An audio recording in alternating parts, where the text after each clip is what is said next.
invitar a demasiada gente para que luego, al estar llena, podamos empezar con una ampliación de la fundación. Anyway, hasiko gera serioski.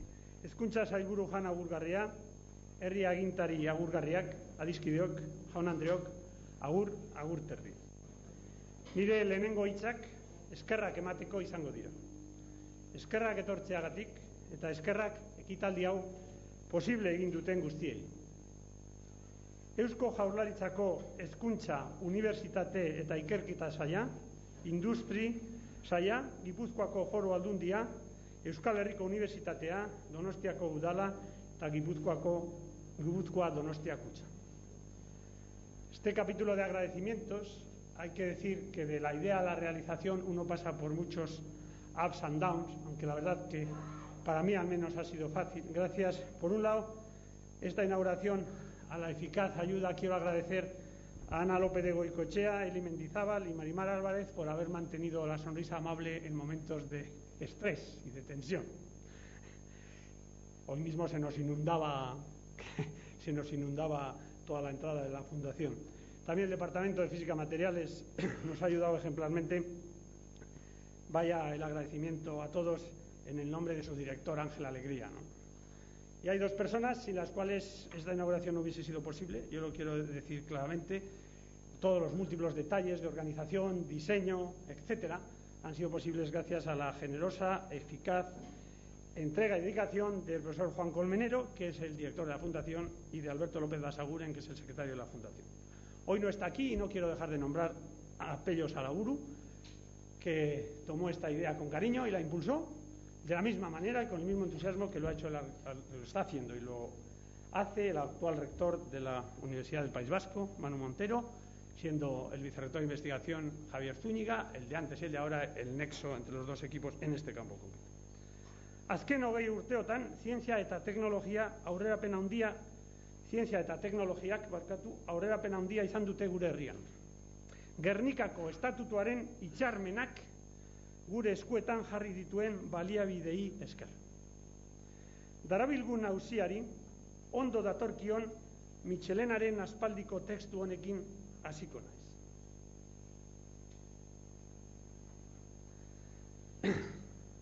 Bakarrik esango dut hemen, jakintza ez dela salbabidea, baina eskaintzen dizkigun doaiak tentagarriegiak dira haien iesi ibiltzeko. Zientzia beharrezkoa zaigu Euskal Herrian. Esta fundación es un ejemplo de un paso más, de otros muchos que se han dado en la dirección adecuada. Es un ejemplo de trabajo conjunto. Y aquí están las instituciones que lo han hecho posible. Si yo tuviese que elegir una palabra o una frase, yo resumiría esta acción como cooperación institucional con visión estratégica de futuro. La primera fase de esta fundación es este edificio que estamos inaugurando hoy y que ha sido realizado con un presupuesto del Departamento de Educación.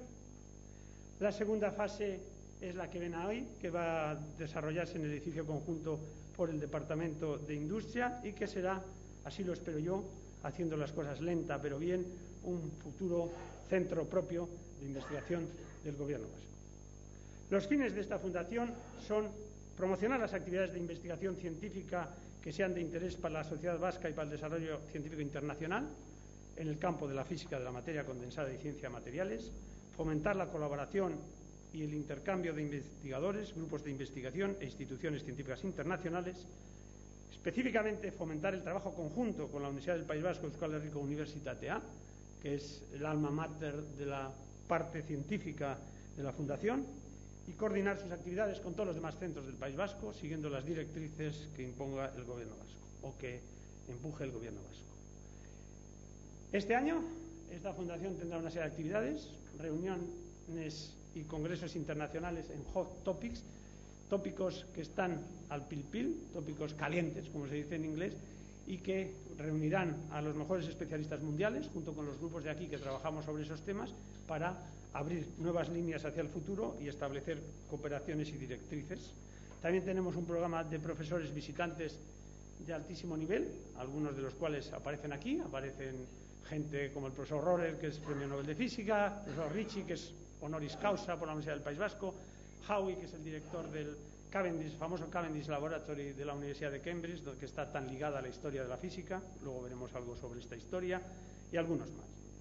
Gente que está también ya en estancias largas de visitantes, cada uno reconocerá su nombre, y tenemos también la idea de participar activamente en la divulgación científica. Creemos que una sociedad científicamente informada es una sociedad garantía de progreso, garantía de innovación, y vamos a organizar un simposium destinado fundamentalmente a los profesores de enseñanza media, pero abierto a toda la ciudad y a todos los ciudadanos, sobre algo que consideramos importante, hacer una reflexión al final del año 2000 sobre el legado científico del siglo XX. Yo muchas veces he resumido esto en algunas palabras, no lo voy a hacer ahora, no quiero hacer un discurso, sino unas siempre reflexiones individuales. Lo que queremos, pues, es, para lograr todos estos objetivos, que la Fundación actúe de catalizadora e impulsora de una internacionalización real de nuestros centros, porque realmente nosotros somos parte de una hermandad que trasciende nacionalidad, etnia, edad y experiencia. La ciencia es una empresa, un proyecto internacional, parte esencial de la cultura, y puede actuar como fuerza aglutinante de la humanidad. Es un proyecto internacional con objetivos y valores comunes. Muchas veces se me pregunta a mí, y los periodistas lo han hecho sin cesar, y mucha gente de las instituciones y de la empresa, ¿cómo funcionan ustedes? ¿Cómo se hace ciencia? ¿Cuál es su plan estratégico? ¿Cuáles son las reglas? ¿Dónde están las misiones de cada uno? Esto es algo que no se puede contestar, porque en ciencia hay tantas formas de hacer ciencia prácticamente como investigadores. Yo no creo en los planes estratégicos, hay que tener objetivos, pero no se puede anticipar el futuro precisamente porque la propia investigación científica es una actividad con muchos componentes que no pueden ser regulados. Sí que es cierto que para que una investigación científica y una sociedad funcione científicamente hace falta una serie de condiciones que están bien establecidas. Obviamente hace falta fondos, infraestructuras, hace falta proyectos a largo plazo. El largo plazo es esencial, hace falta libertad. La ciencia necesita libertad y aporta libertad, y hace falta tener para los investigadores jóvenes una carrera abierta de posibilidades para que no vean con angustia que su trabajo les lleva a una salida nula. Entonces, mismo me comentaba Javier Zúñiga al entrar aquí que tenemos 220 investigadores muy buenos por el mundo, tenemos que hacer un programa importante para traerlos. Yo sé que el gobierno está en esto. Ahora, ¿reglas de investigación? No hay. Una de las razones es porque una de las dificultades de la investigación científica es que es muy difícil progresar sin entender. Pero el entendimiento solo viene del mismo progreso. Cada pieza de investigación que se completa es una victoria sobre esta contradicción, ¿no? Y yo creo que la mejor forma de educar científicamente a una sociedad, la mejor forma de que los investigadores se eduquen en ciencia, es que hagan ciencia junto a investigadores que la hacen bien. Esa es la única forma de aprender, y por eso es tan importante la internacionalización. La universidad va a ser cada vez más, yo lo veo en el mundo desarrollado, en el futuro y ya en el presente, veo en Cambridge, Harvard, los sitios, Stanford, un núcleo restringido que estará rodeado por una nube de satélites en estrecho contacto informal, una red de instituciones periféricas, ¿no? Fundaciones, institutos, asesorías, empresas en el campus, etcétera, organizada de forma autónoma alrededor de la universidad y estableciendo contactos entre sí. La universidad será prácticamente la que traiga y aporte, ojalá sea así, el sello de calidad al sistema y actuará como atractor y catalizador. Por eso el sistema es, creo, una de las líneas en lo que queremos hacer aquí. Establecer un instrumento de posible interacción entre los científicos, pero sin intentar regular y definir cuál es esta interacción, pero sin pensar que esto es solo una cuestión de conocimiento. La investigación es mucho más que el conocimiento y es mucho más que el estudio, ¿no? En palabras de nuestro invitado de honor, Heinrich Rohrer, el progreso no se concibe simplemente a través de la aplicación de conocimientos. Se trata de un proceso constante de toma de decisiones. Se trata, en definitiva, de personalidades. Esa cuestión de personalidades. El conocimiento ayuda, pero nunca sustituye a la decisión. El conocimiento solo no crea. La creatividad no es solo ideas. La creatividad es ideas, convicciones, decisiones y acciones. Y por eso exige visión, proyectos, liderazgo, etc. Hace unos años, 3 años, en julio hará 3 años, Tuvimos el privilegio de asistir con Ángel Galíndez, que hoy nos acompaña aquí, el antiguo presidente del Banco Vizcaya y el diseñador y creador de la obra de Iberduero en el Duero, de la presa de Villarino, entre otras cosas. Fuimos con todo mi equipo, unas 20 personas con él y su mujer, a pasar unos días en Villarino para que nuestros estudiantes aprendiesen la diferencia que hay entre saber y saber hacer y viesen cómo se hacen proyectos a largo plazo, proyectos grandes, etc. Ahí, de aquellas charlas, aquellas discusiones animadas, muchos de los estudiantes están aquí ahora, algunos flamantes empresarios ya con traje y chaleco incluido, allí iban, es un cambio, transición de fase. Estas son un resumen que yo extraje de aquellas discusiones. Es prácticamente lo mismo que dice Rohrer, pero de otra forma, ¿no? Es decir, yo estoy convencido con Galíndez que la capacidad de trabajo, la buena preparación, una visión clara, austeridad, voluntad, agilidad, no burocracia, son características esenciales de un centro de investigación que tienen que ser mantenidas, ¿no? Y por eso es importante para el futuro que dentro de esta línea se abran camino a los investigadores jóvenes. Este es un tema recurrente en mis intervenciones, pero es una preocupación general en el mundo. En estos momentos, por ejemplo, en Alemania, desde el año 92 hasta ahora, ha decrecido la matriculación de alumnos en física en 35%.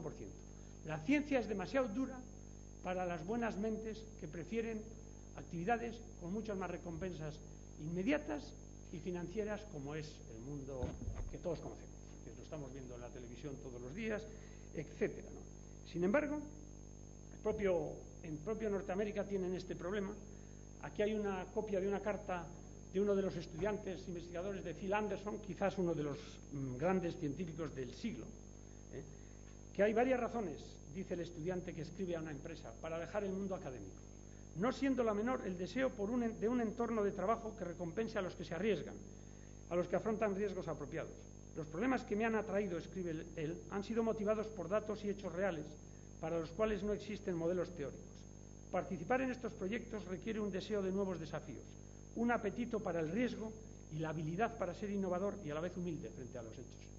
Estas son las razones que le mueven a abandonar la investigación en un centro de élite norteamericano. Esto es preocupante, porque son las razones que seguramente llevaron al profesor Rohrer y al profesor Anderson y a muchos de nosotros a la investigación.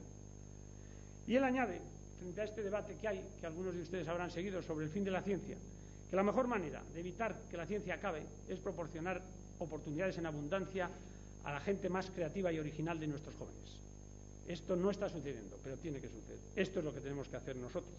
En palabras de Rohrer, los científicos jóvenes determinarán el futuro de la ciencia. Esto es precisamente uno de los objetivos de la Fundación. Crear una plataforma de recuperación de investigadores jóvenes, gente que venga aquí. Hemos hablado con la Diputación, lo hablaremos con la Cucha. Tenemos ya en mente aprobado un programa de Fellows Guipúzcoa, gente que vuelva aquí y a ofrecerles plataformas de aterrizaje de unos 5 años, no puestos permanentes, desde los cuales esperemos que se incorporen a la Universidad del País Vasco, a la que traerán coraje intelectual, visión estratégica de futuro, innovación, o a la industria, a la empresa o a otros centros de investigación. Todo lo que estoy diciendo viene a señalar lo importante que es para un pueblo la investigación, sobre todo para una comunidad pequeña, y lo importante que es la educación en general. Cuanto más pequeña sea una comunidad, más importante resulta la educación, porque una comunidad pequeña solo puede vivir y sobrevivir a través de la calidad, no de la cantidad. Lo único que puede hacer una comunidad pequeña es ser excelente en calidad, y para ser excelente en calidad, esta comunidad debe tener claro, de verdad, no solo en las declaraciones, que su primera prioridad es la educación. Entro ya en la parte final. Arriba tenemos una serie de paneles en la que se explica la historia de la física en esta década. Este siglo es el siglo de la ciencia y la tecnología, y en gran parte el siglo de la física. El siglo que viene quizás sea el siglo de la biología. Es muy difícil hacer predicciones en ciencia, ya lo decía Niels Bohr, que uno no debe hacer predicciones nunca, sobre todo sobre el futuro. El programa empieza, por supuesto, con Madame Curie y el descubrimiento del electrón en el Cavendish por Thomson. Sigue a lo largo, ¿cómo no? Sigue a lo largo de los años, pero en cada panel la Sociedad Americana de Física para cada década ha seleccionado qué es lo más importante del mundo en esa década. Y en la década última ha seleccionado como edificio más importante del mundo algo que todos, en especial Joseba Arregui, reconocerán inmediatamente. Y ahí está arriba. También está en la década anterior el profesor Rohrer con su descubrimiento del microscopio túnel, junto con Winnig, que le valió el premio Nobel 5 años o 6 años prácticamente después, ¿no? Es que permite, esta muestra permite mover átomos individualmente. ¿Cuán grande es un átomo? Pues no vamos a entrar en números, pero digamos que un átomo sobre la cabeza de un alfiler es lo mismo que un grano de arena en el Cervino. Esos son los órdenes de magnitud. Con eso se puede hacer ingeniería atómica, mover átomos, y puede esto revolucionar la microelectrónica o no, pero indudablemente presenta desafíos espectaculares. Sobre la nanotecnología, o más específicamente la nanomecanics, que es la mecánica a escala del átomo, o de las dimensiones de 10 veces el Armstrong, que es la escala del átomo, que es la milésima parte de la millonésima parte del metro, nos hablará el profesor Rohrer en su conferencia. El profesor Rohrer tiene un distinguido currículum, pero yo creo que, como no lo he podido encontrar, me he permitido resumírselo en esta foto, que lo conocerán ustedes. Es el premio Nobel. Como ven, tiene además un secreto curioso cuando le vean salir aquí, que es que hoy en día parece más joven que hace 14 años. Eso nos tiene que explicar, yo creo que es debido a su optimismo, a su talento y a su ansia de hacer cosas nuevas, etcétera, ¿no? En realidad, la charla que él nos va a dar es que lo pequeño es hermoso y poderoso. Es en realidad el lema de la Fundación. A veces me dicen, pero bueno, tantas páginas de periódicos y 60 millones de presupuesto, ¿pero dónde van ustedes? No, calma, ya iremos, estamos seguros, pero iremos al ritmo que permita hacer las cosas bien. El hacer las cosas bien es más importarle que hacerlas, dijo alguno de la Universidad de Navarra en su momento, y con esto prácticamente quiero terminar dándole paso a Rohrer. Luego cerrará en nombre de los patronos de la Fundación el consejero de Educación Ignacio Oliveri. Señalar solamente, a modo de resumen, lo que he dicho al principio. Esto, en mi opinión, es un ejemplo importante de colaboración institucional con visión estratégica de futuro, de hacer las cosas conjuntamente, por encima de opiniones de unos y otros, trabajar conjuntamente en una misma dirección, haciendo país, y puesto que Michelenarekin hasi naizenez, bukatu ere berarekin buka dezagun, terminemos con las palabras de Michelena. Yo estoy convencido que después, debajo de todo este follón, todos sentimos algo que nos lleva a trabajar en común. Así creía Michelena, así lo creo yo. Este es un ejemplo, ojalá haya muchos como este en el futuro. Eskerrik asko.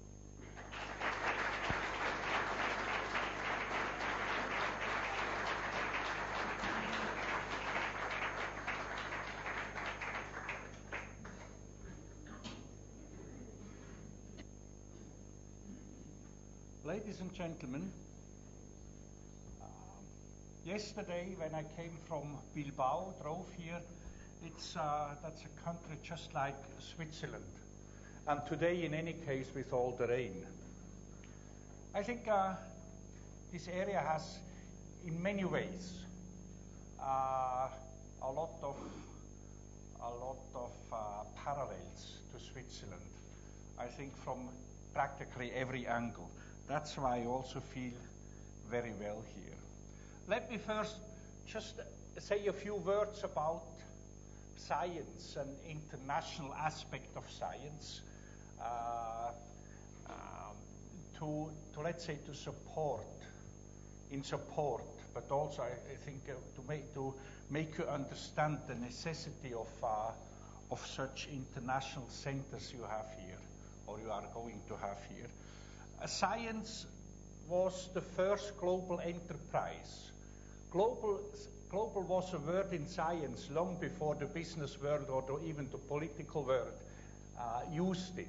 Science was always aware of the fact that the scientific progress depends on everybody doing science, who can do science, on everybody, irrespective of nationality, of race, of color, of sex, and whatever. And I think from this point of view, science did very well. Of course, for this you have to have a common language. And it's not for nothing that even scientists from the UK, they spoke Latin 250 years ago, or they wrote in Latin. So at those times it was Latin, which was the common language. Now it's English. And I think there is quite a correlation, a good correlation, between the technical and the scientific level of a country and its the ability of its scientific and technical community to communicate with the world scientific and technical community. I think there is no way around. You have to have this ability. Now, if you look at the future of science, I would say the major challenge of science, besides, of course, all technical and scientific issues, that's to reconcile two developments. On the one hand, we have a fantastically growing knowledge base. Knowledge becomes, the base of knowledge becomes wider and wider. So that requires to produce knowledge, new knowledge, with having already a lot of knowledge at your disposition. And that's still the disciplinary approach. And I think one way of trying to do that is to make competence centers, where you put the competence in a certain branch together. That's one thing. But on the other hand, I think the complexity, it's a growing complexity of all the issues. And the growing complexity of issues, be it of scientific nature, I think we can no longer distinguish just scientific and political and economic nature. I think even this will merge and will flow together. This increasing complexity requires, or the consequence of it is what we call interdisciplinarity. To solve complex issue means an interdisciplinary thinking. And it's not just between scientific disciplines, it's between all types of disciplines. And I think one solution to that might be centers of competences, not just competence, or multi-competence center, or whatever you want to call it. And one way of achieve that, it's just one way. I think that's bringing scientists together with completely different type of thinking, of different cultural and educational background. I think that's one of the keys. And an international center, that's the purpose of an international center, to bring scientists together of different cultures, of different thinking. And for me, that's one of the very promising ways of approaching and trying to solve the complex issues of the future. Now, of course, if you have such an international center, you get scientists from all over. You have to, the practical way of doing it, it's usually that you confine, that the centers are confined to theory. That's just a practical way because theory, a theoretician can change its field much easier because he doesn't need new equipment. He doesn't even need a new pencil to attack another problem. Whereas experimentalists always needs a lot of equipment, a lot of investments. But I think also in the wake of this interdisciplinarity, it's not for nothing that in this center, I think there will be a small, to start with a small effort, and that's an effort on nanoscience and nanotechnology. And nanoscience and nanotechnology, I think that's now one type of technology and science which is pure interdisciplinary. And so let me come now to the main topic of my talk, that's small is beautiful and powerful. Now probably you ask, why should small be beautiful and powerful? Nowadays, everybody wants to be big, to be important. You cooperate, you merge, you take over. We see we see the future in being very big in order to be a global player. And so why should small be beautiful? I just tell you, the dinosaurs would know, but unfortunately the dinosaurs already have disappeared. And I think they would tell you the action, the flexibility, the dynamics, that's always lies in the small. A new idea comes up in a brain and not in a company. I think there are many things where you see the start is always small. If you look at the transistor, that's an invention. It's a great invention, but it was a very small beginning. That was the small beginning of today's microelectronics, data processing industry, and communication industry. And so when we talk now about communications industry, that's a global industry, data processing industry.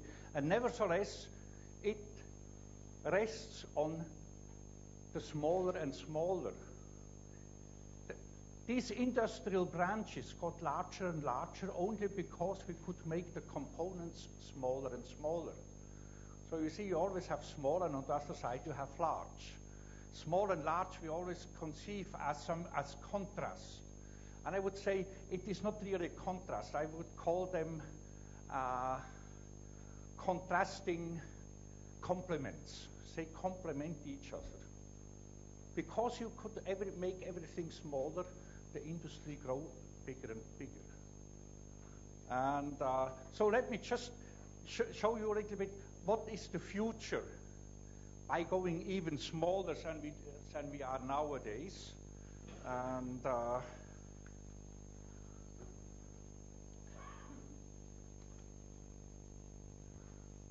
that's something a little bit old. Maybe it helps. Yeah, it helps a little bit, huh? So that's just the development of the miniaturization in data processing industry. And I think it already shows you then a little bit a major idea.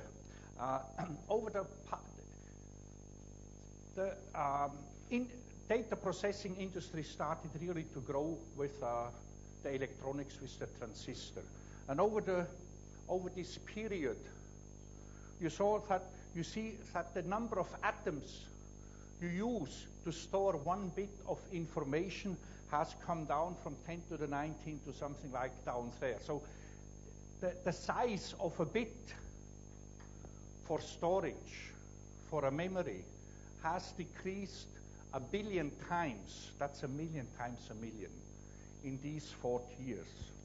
You can look at other things like the heat dissipation, the heat you use to perform one logic operation in a computer also has come down by about a factor of 1 billion. That's fantastic. And we can see we still have some room to go, but no longer that much. We already, in the miniaturization, the whole process, we already have covered 2/3 or 3/4. And down here, that's the end.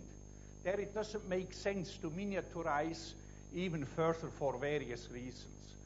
So that's in about 20 years. And so we have to think about what can we do else.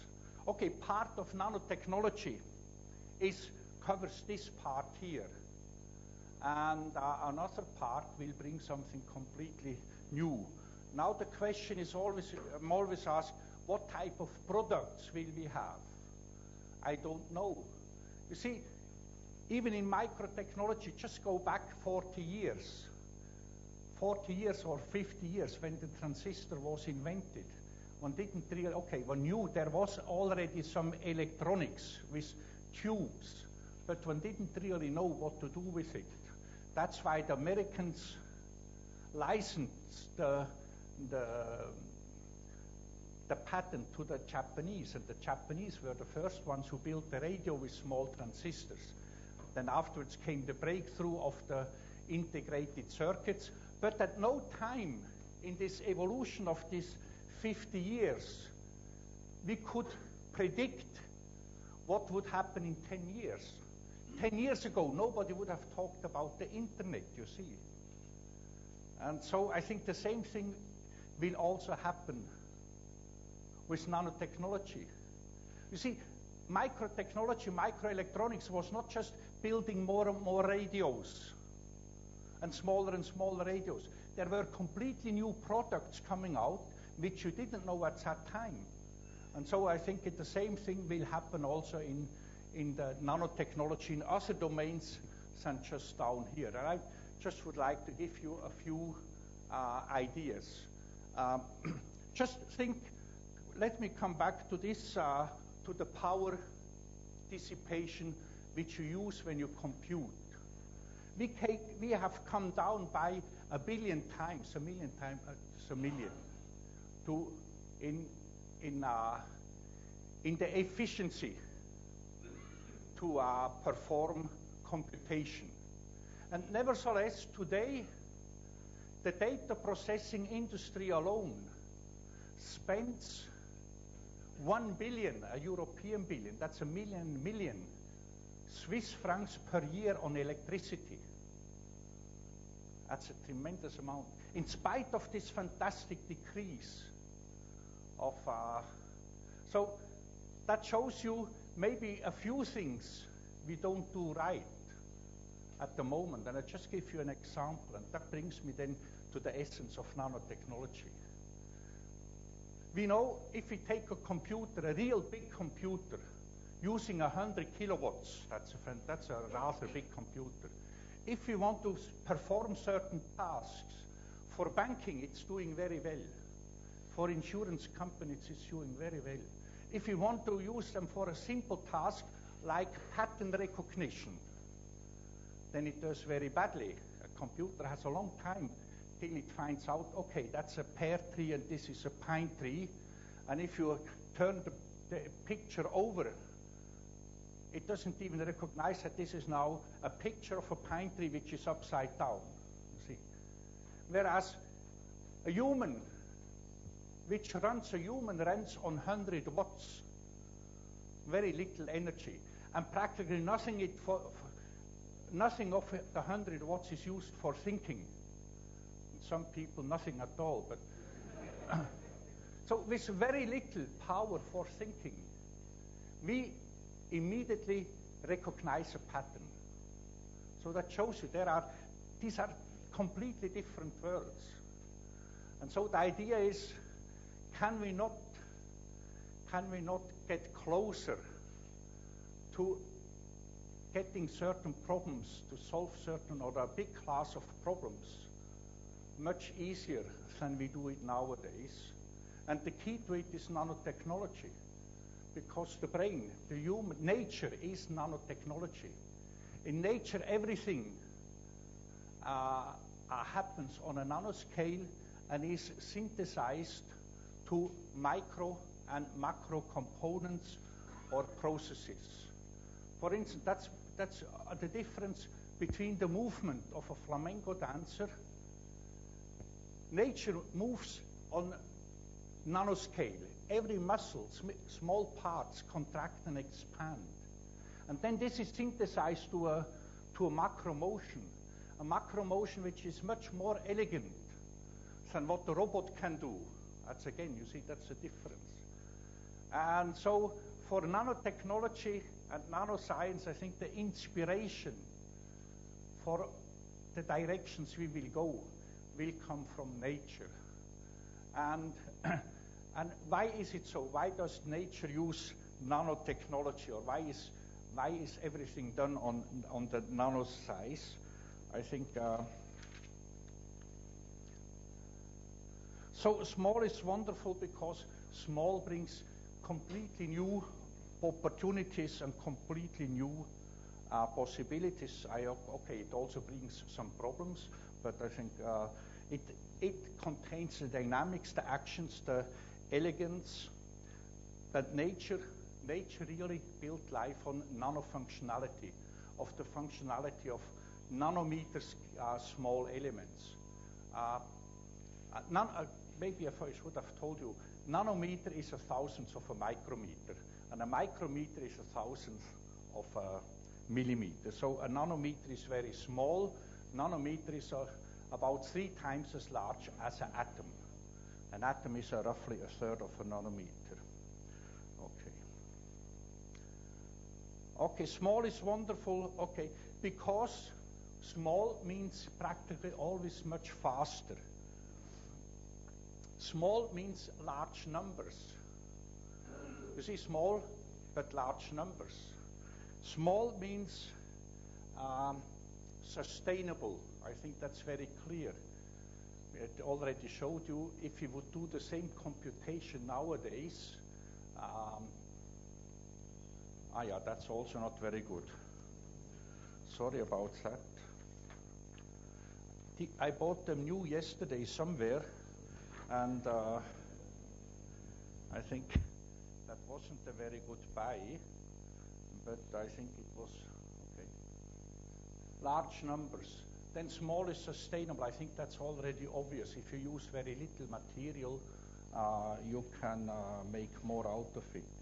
Small means very often more sensitive. I go through these things. Small means distributed. And I think that's one of the important aspects of microelectronics. Their smallness meant that you can put microelectronics everywhere, in washing machines and whatever it is. And just as an example, this electronic has to be small, because if we would replace the yearly production in transistors, if we wouldn't have these tiny transistors, if we would make small tubes like we did 50 years ago, a tube 1 centimeter by 1 centimeter by 1 centimeter, that was the smallest tubes we had at these times. If we would replace the yearly production of transistors by tubes, we would cover the Earth completely with tubes every year. You see, that's small doesn't just mean small and fast. It means also that you can put it everywhere. That's one of the very important aspects, that you can put the action where you want to do. But of course, we don't do it very consequently. Now, one of the aspects of the smaller, faster, I think it will bring something new, and that's mechanics. I mean, we know all about the electronics, and we know if you make it smaller, we will be able to do it even faster, and computers will be more powerful. But now I talk now a little bit about mechanics, just to show you that there are other possibilities once you go really small. And to stay simple,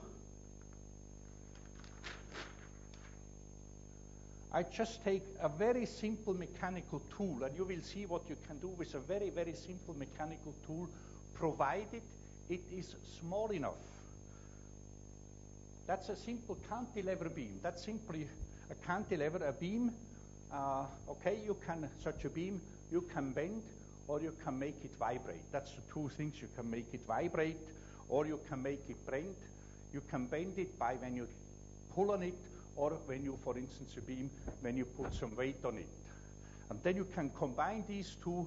For instance, if you have a beam, it vibrates, and if you put some mass on it, then it vibrates slower. Just like I can make this here, but if this hand is fixed to 20 kilos, I no longer make like that, and I make very slow, you see. That's the various aspects you can. Now, just look how such a cantilever beam, and the idea behind this, that the frequency gets faster and faster when you make it smaller. But the sensitivity gets also much better when you make it smaller. So smaller means more sensitive and much faster. Now just look at faster. Just to give you an idea, take such a cantilever beam, that's a tuning fork. A tuning fork, that's I think around 400 hertz. That's a tuning fork. okay, I'm no longer 400 hertz. If you go from 20 centimeters to 20 micrometers, then it vibrates at 4 million hertz, not at 400 hertz, at 4 million hertz.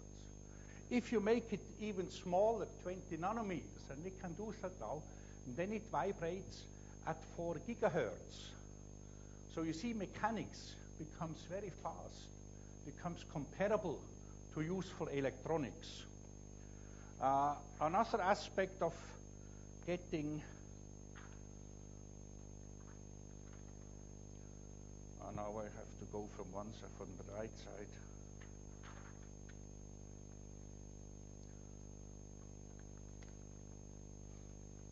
Just take another process. Mixing of fluids. If you take a lake and you have a river bringing dirty water into the lake, and then around the water inlets you have this dirty water, and this takes weeks till it clears again, even if the weather becomes very nice. If you take a beaker, liter beaker, with two fluids, and you let them mix, then it might take till they are mixed when you don't shake it. It might take 100 seconds. If you shake it, it might take a few seconds. But if you don't shake it, it might take 100 seconds. If you take now two small containers with 10 micrometer size, then it only takes a microseconds and it's completely mixed. And if you take one of 10 nanometers, then it only takes 1 picosecond. So picosecond is a millionth of a second. So that shows you chemistry, which is relatively slow on the large scale, becomes tremendously fast on a small scale. And that's why nature uses a lot of chemistry. It uses chemistry for amplification, not electronics, chemical amplification. And the basis is because this chemistry, when you call this chemistry, that becomes very fast, extremely fast on a small scale. Then it also becomes more sensitive. Just two examples of more sensitive is one I already mentioned. You see, when you have a cantilever beam and it shakes, you measure how fast it goes up and down. And now you put something on it, and then it starts to be a little bit slower, and you measure the difference. That's a technique which is already used in many places. But now just to give you again a figure, if you take a beam of the size of 10 centimeters, and you add the smallest mass, let's say you can measure the change from 400 hertz to 399 hertz. So how much mass, what is the smallest mass you can measure? Then in this case, it's about half a gram. If you make the beam go down to 10 micrometer, and you look then, what is the smallest mass you can measure when you change the frequency of the beam by 1 hertz? And then you come to 10 to the minus 16 grams. And that's a 10,000th of a millionth gram. So that's very small. If you go down to 1 micrometer, and we can do that. I mean, that's what we learned in the last 10, 20 years, or 10 years, how to do it. Then the sensitivity comes down to 1 single protein molecule, not a very small one, but also not a very large one. So you see, just by using an extremely simple mechanical tool, such a cantilever, you can measure the mass of a protein, or you can detect a protein. I mean, that's a completely different game than what we are used to nowadays. Or another, and this brings me to the strategy nature uses. You see, when you get very small, the signals might also be very small. So we have to have new strategies. And one strategy is the strategy of discretizing. That's a strategy. You make an instrument, in this case it's again a cantilever, only sensitive to one type, for instance, of molecules. and not sensitive to any others. That's also what we learn. You call this functionalizing. You put something on this cantilever beam which only lets a very specific type of molecule sit down and stays there, and all the others go away again. And so this way, for instance, you can measure tremendous small concentrations. With very simple arrangements, you can measure concentrations of, again, of a million, 1,000, millions, millionth, 10 to the minus 15, 10 to the minus 16. You cannot do it any other way, and you can do it very fast. And you see, that's exactly the strategy of a mosquito. A mosquito is very small. But it has such a fantastic sensor.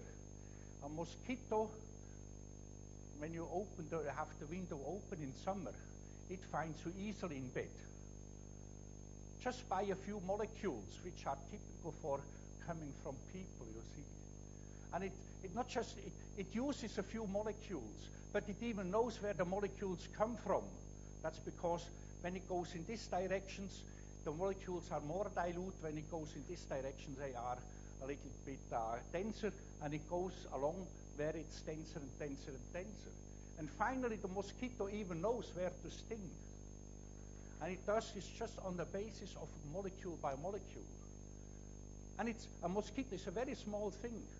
And nevertheless, a mosquito has a sensor which finds the right place by sensing one molecule after another molecule.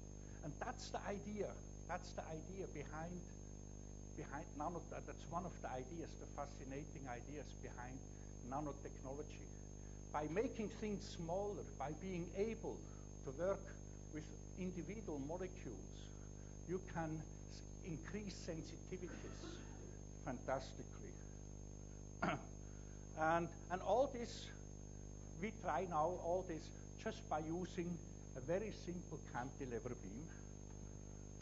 One of these discretizing experiments that's here, you see you have here now I said you have to use a sensor for every component. Now if the sensor would be big, that would be some type of difficult. But because the sensor is also very small, you can make millions of them at a very small place. And in this case, you just make, just like a comb, you make a few cantilever beams. You functionalize each one here with paint, but this one is sensitive to one type of molecule, another one is sensitive to another type of molecules. And for instance, already here, you can see, you can distinguish very nice between bitter almond, orange, vanilla, cherry, rum, lemon. We also can distinguish between different types of whiskey or whatever you want. So it just shows you it's a very simple way, and yet with this very simple way we can do things you simply cannot do any other way. So that's a little bit a horizon, or that's just one part. I just took now one part. What you can do with a very simple cantilever beam if you make it smaller and smaller. And I use the sensor. And you see that goes in the general philosophy. Now we have fantastic computers. And a computer always has an input and an output. I mean, that's the way it is. And somewhere it does a lot of processing. Now over the last 20 years, we concentrated very much on the processing. But we don't care that much about the input and output. And very often you say garbage in, garbage out. You see, a lot of things comes out of a computer, but you have to do something with it. You have to reduce the numbers which come out. Otherwise you don't. And a sensor is exactly the same. A sensor is the input. And you have to do something with the output. Either you have to get the output of a computer to your brain or to a machine or whatever it is. And I think the future is now in the two ends, to make the input very smart and to make the output very smart. And that probably needs the new concepts which we can also just do with by going to the nanoscale. And again, just look at nature again. You see, when you take computers, we have processors and we have storage systems. And we put things back and forth before we have when we have an input, we put an input in a processor and then maybe in a storage system, and then afterwards it comes out or goes in a storage system. Now look at the brain. Is the brain a storage system where you store information, or is the brain a processor? I would say the brain is both. And it's both on the smallest possible scale. The brain is not a processor here and a storage system there. It processes everywhere and it stores everywhere. And you only can do that, process everywhere and store everywhere, when you can process and store on a very small scale and in many different ways. Or just take a different approach. The DNA, that's the molecule of the genome. So is the DNA, is this a storage medium where the code is written in, or is this a processor? Now that depends again. If you put the DNA in the right environment, it becomes active and it starts to form the proteins with other means together. But nevertheless, so it is, the DNA is a recipe to do something. It's not just a storage system. And if it only does something if you put it into the right environment. And I think that's the idea, again, to find ways. And for doing these things, you have to be able not to have electronics at one place and some mechanics or some whatever you have at another place. You have to be able to interweave very, very densely mechanics, electronics, electrics, chemistry, and whatever it is, always on a very small scale. And you only can do that when you do everything on a nanometer scale. So that's the idea about, or one of the ideas about nanotechnology. And where is my final? Just one, here. I think concluding, you look now again at, that's a little bit science philosophy or science politics, you see. If you look at a certain development over the last 50 years, in solid-state physics and technology, miniaturization, microtechnology and so on, we came down over the 50 years from the millimeter, except maybe the Swiss watchmakers, they already worked 100 years ago, much smaller than millimeters, but I think we came down from millimeter, and now we know how to do it on a nanometer scale.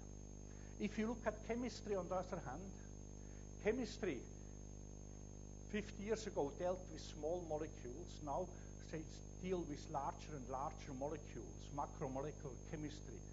They want to have the molecules performing certain tasks and certain functions. That means the clever materials and so on. So that also comes up to the nanometer, 1, 2, 3 nanometer scale. And biology is somewhere in the middle. We also have known how to understand things on a smaller and smaller scale. And now we are more or less at the place where all three, chemistry, physics, technology, solid state, and biology work on the same scale. And so that makes nanotechnology, I would say, a very interesting interdisciplinary subject. And it's to some extent, I think it's a reversal of 200-year development. You see, materials start to develop their properties around the nanometer scales. Below you have atoms, and then afterwards, depending on how you compose these atoms, you make materials.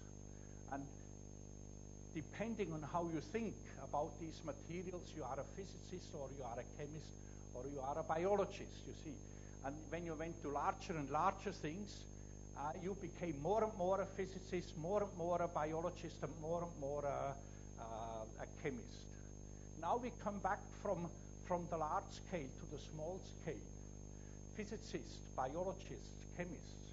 And on the small scale, on the nanometer scale, it doesn't make sense anymore to talk about physics or chemistry or biology. I think it's all the same.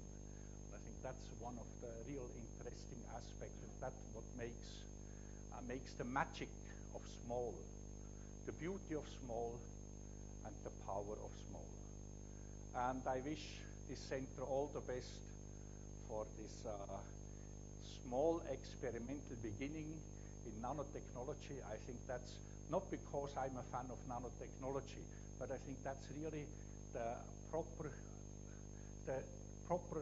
appropriate subject in such a center where you cannot build up the most complicated structure, and where you would like to really to have different ways of thinking coming together in one place.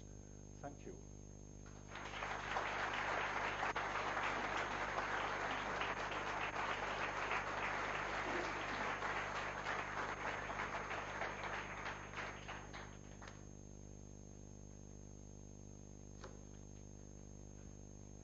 Diputatu nagusia, errektorea, Dr. Rorer, jaun-andreok, gutxitan izaten ditut nire lan jardunean gaurko bezain egun pozgarriak. Pozgarria, ondo egindako lan bat inauguratuko dugulako, pozgarria alaber gure herrian honelako gauza bat egiten den lehenengo aldia delako, eta are pozgarriagoa, batez ere nire adiskide batek egindako lan handiaren emaitza delako. Esandakoaz gain, Jaurlaritzaren zientzia politikarekin bat datorren lana dela ere adierazi nahi nuke. Gaur inauguratuko dugun Donostia International Physics Center fundazioa ondo egindako lana da zalantzarik gabe. Ez bakarrik gobernuak eta gainontzeko partaideak jarri dituzten eta jartzeko pres dauden baliabide materialengatik, baizik eta baitere bere baitan dituen oinarriengatik. Hemen bilduta dauden profesionalek urtetan egiten dituzten ahalegin eta ikerketez ari naiz. Zientzia karrera bikainez, argitalpen ugariez eta proiektu honetara gogo biziz bildu diren ikerlari gazteez. Giza faktore edo giza osagarri hau fundazionaren benetako oinarria da. Bat-batean sortzen ez den oinarria, urte askotan ilusioz egindako ahalegina bakarrik ontzen duen emaitza baizik. Horixe da gure herrian dugun eragile nagusia, beharrezkoa dugun eragilea. Lehenago esan dudan bezalaxe, hau da Euskadin halako gauza bat egiten den lehenengo aldia. Aplikatutako ikerkuntzaren arloan, harro egoteko moduko arrazoiak ditu gure herriak. Teknologia gune kate zabala dugu, nazioartean ezagunak kalitate eta eraginkortasun handikoak direlako. Horrez gain, gure unibertsitatea oinarrizko ikerketa egune handia da, nazioen artean punta-puntako ikerlariekin batera lanean ari dena. Orain artean ordea, ez dugu bereziki oinarrizko ikerketa zientifikoan lan egin duen erakunderik izan. Horrela beraz, utxune hori betetzen hasiko gara gaur, eta fundazio berriarekin Euskadik arlo honetan ere bat egingo du nazio aurreratuenekin.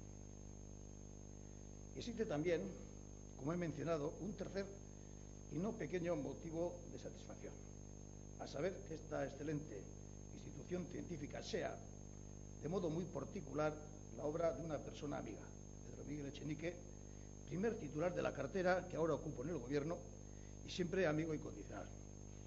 Pedro, amigo mío y de tantos otros, es quizá una de las personas que más barreras ideológicas y de prejuicio ha sabido salvar a través de la relación personal en Euskadi y fuera de Euskadi. Y al mismo tiempo ha desarrollado su espectacular carrera científica que le sitúa en una indiscutible y distanciada primera posición en el panorama de la ciencia vasca actual y en la reducida élite de la ciencia internacional. Así pues, y como decía al principio, esta es una ocasión particularmente festiva, una celebración en que podemos felicitar y felicitarnos.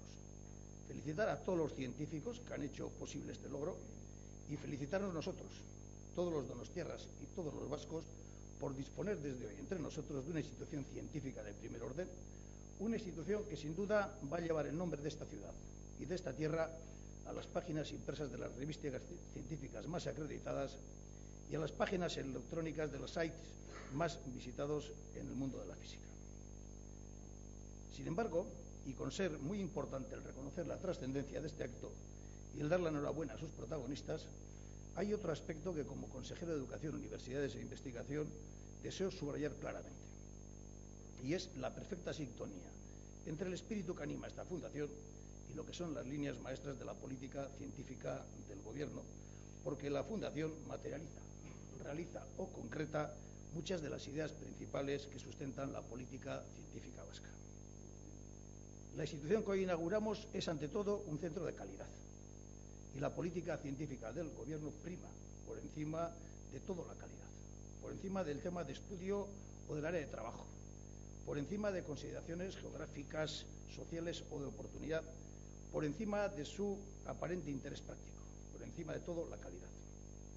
Otro aspecto de la Fundación Donostia International Physics Center es su faceta como centro dedicado sobre todo a la investigación básica, aunque sus objetivos no desdeñen los aspectos aplicados.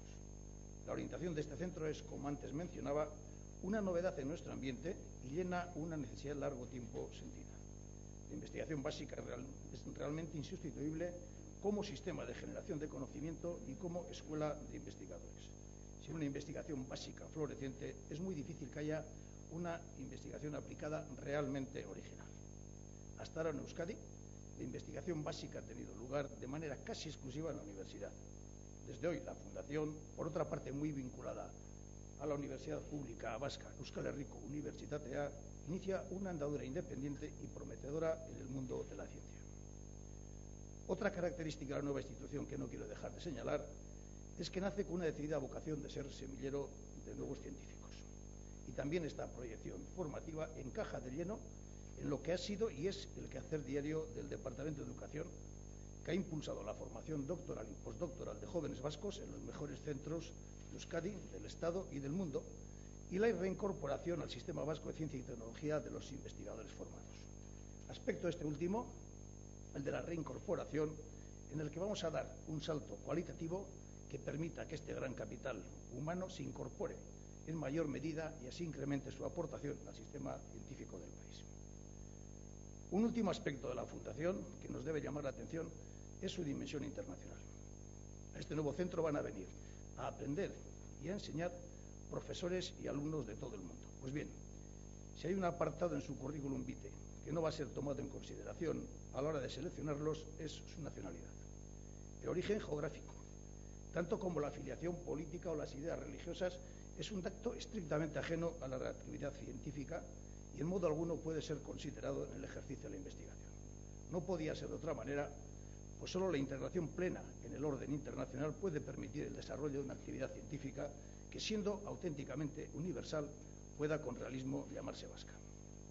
Estas son, en suma, las líneas maestras de una política de la que Donostia International Physics Center es un ejemplo, que ha permitido a Euskadi superar en gran medida una situación histórica de dependencia en ciencia y tecnología que ha supuesto una clara debilidad en términos de desarrollo social y competitividad. No voy a repetir los datos que tantas veces hemos citado sobre nuestra paupérrima situación anterior a la etapa del autogobierno, pero sí quiero hacer notar que hemos avanzado muchísimo en estos 20 años. Y la clave del éxito en este periodo ha estado en que hemos ejercido la iniciativa. Sin embargo, no nos podemos dar por satisfechos. Es más, creemos que el objetivo no puede ser otro que el de situar a Euskadi en el grupo de cabeza de los países más avanzados. Este y no otro es el objetivo. No me estoy refiriendo a un deseo ni a un sueño, sino a un reto que los vascos de hoy tenemos la responsabilidad de abordar si queremos asegurar dignidad y prosperidad para nuestras generaciones venideras. Pues solo los pueblos con una producción científica y tecnológica propia podrán avanzar y desarrollarse en las condiciones que exige la sociedad del conocimiento. Así lo han entendido en otros países pequeños. Dan Tierney, presidente de la comisión que formuló hace tan solo unos años El primer libro blanco sobre estrategia de desarrollo científico y tecnológico para Irlanda decía lo siguiente en su informe.